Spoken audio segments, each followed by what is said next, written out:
on arrête de parler d'ITT psychologique. Moi, ça commence à m'agacer. On ne parle pas d'ITT somatique, on parle d'ITT, point. Et dans l'ITT, il y a une partie qui peut être somatique, une partie qui peut être psychologique, parce que je rappelle, et je vous rappelle, mais pas à tous, je me permets, que pendant que vous voyez quelques victimes d'attentats, nous, tous les jours, on en voit beaucoup plus. Et on a la même question à se poser. Et c'est vrai qu'on doit aujourd'hui débattre collectivement de cette ITT dans ces cas-là. Et je vous remercie de l'exposé qui était particulièrement clair pour la médecin légiste.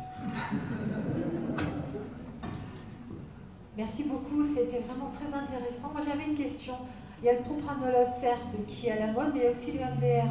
Et je voulais savoir si à Lyon, vous vous en servez, qu'est-ce que vous en pensez, vous, à titre personnel? Moi, oui. Alors, j'ai volontiers montré la différence, hein, et il ne faudrait pas qu'on revienne avec l'idée, effectivement, qu'en psychiatrie, on peut soigner qu'avec des médicaments, hein, quelle que soit la pathologie. Le MDR, c'est une psychothérapie. C'est une psychothérapie ciblée. Ça veut dire qu'il y a une relation entre le pris en charge et par définition. Et du coup, c'est radicalement différent. Bien sûr, c'est efficace. Moi, je la pratique. Le MDR, je trouve que c'est une thérapie qui est très focalisée sur l'événement. Le risque, c'est comme ça marche bien dans les traumas, on a tendance à la mettre à toutes les sauces. Je pense que tu peux peut-être en dire quelque chose, Guillaume, mais... Et pourquoi vous êtes méchant comme ça avec le propranolol? Non. Un vieux médicament générique qui ne coûte rien. On s'est planté, comme tu l'as dit, sur l'usage du propranolol en aigu, mais depuis on fait des choses très intéressantes et communes avec le MDR. C'est simplement mon intervention, c'est pour dire qu'il y a des bases dans ce qu'on pense aujourd'hui savoir en neurosciences de cette affaire. Hein, c'est-à-dire que globalement, on fait des tas de progrès à l'occasion du trauma, on fait des tas de progrès dans la compréhension de ce que c'est qu'un souvenir. Hein, d'un souvenir, d'ailleurs, il y a les psychanalystes qui disent que ce n'est pas un souvenir, le trauma, c'est une reviviscence. Hein. Et justement, ce qui est la différence entre souvenir et reviviscence, c'est que la reviviscence redéclenche la même cascade émotionnelle qu'au moment de la confrontation. C'est ça la nuance entre reviviscence et... qu'est-ce qu'on fait en thérapie? Aujourd'hui, on essaie de remobiliser, en sécurisant la zone pour parler comme un commando de marine, donc dans un climat quand même apaisé, empathique, même plutôt sympathique, on est accueillant avec les gens, on remobilise le souvenir en réabordant le script traumatique, avec l'idée que quand on remobilise un souvenir, pendant un temps court, la charge, la trace émotionnelle liée à ce souvenir est en partie labile.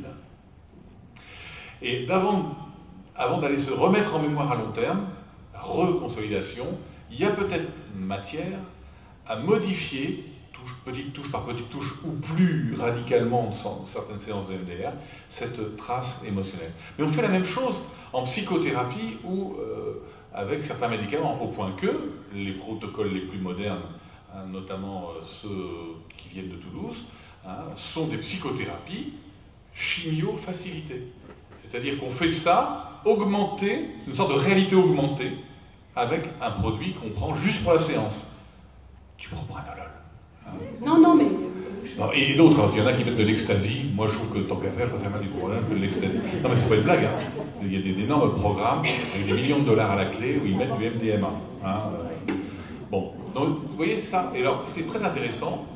On pourrait rentrer dans le détail technique, alors ça intéresse qu'un psychiatre, peut-être pas un médecin légiste, c'est que pour que cette trace émotionnelle du souvenir soit vraiment labile, il faut qu'à l'occasion de la remobilisation, il y ait un petit truc un peu nouveau. Sinon, notre psychisme est un fainéant, mais c'est Freud qui disait le principe de répétition Reginovi. Il n'y a pas plus flemmard qu'un psychisme humain. Donc s'il n'y a pas un petit enjeu d'un élément de nouveauté, il n'y a pas cet effort de remobiliser tout ce qui est autour du souvenir. Donc ça, c'est notre job. Et donc le MDR est vraiment une des psychothérapies championnes dans cet art c'est même pas de séance en séance, puisque dans une séance MDR, il y a plusieurs temps qui se répètent. De créer à chaque fois cette nouveauté. En fait, l'idée, hein, c'est exactement ça. Alors, souvenir ou pas souvenir, mais cette trace mnésique, elle flotte. Et on n'arrive pas à la raccrocher et elle ne fait pas sens pour le sujet. C'est-à-dire à partir du moment où le sujet, c'est pour ça que j'évoquais la mort et la mort propre, à partir du moment où le sujet lui donne un sens, mais on ne peut pas lui inculquer ce sens, bizarrement, outre que la charge émotionnelle diminue, c'est intégré dans l'histoire autobiographique du sujet et c'est comme si ça posait plus problème. Du coup, effectivement, le souvenir s'éteint. Alors il s'éteint dans le sens qui va être modifié par le temps.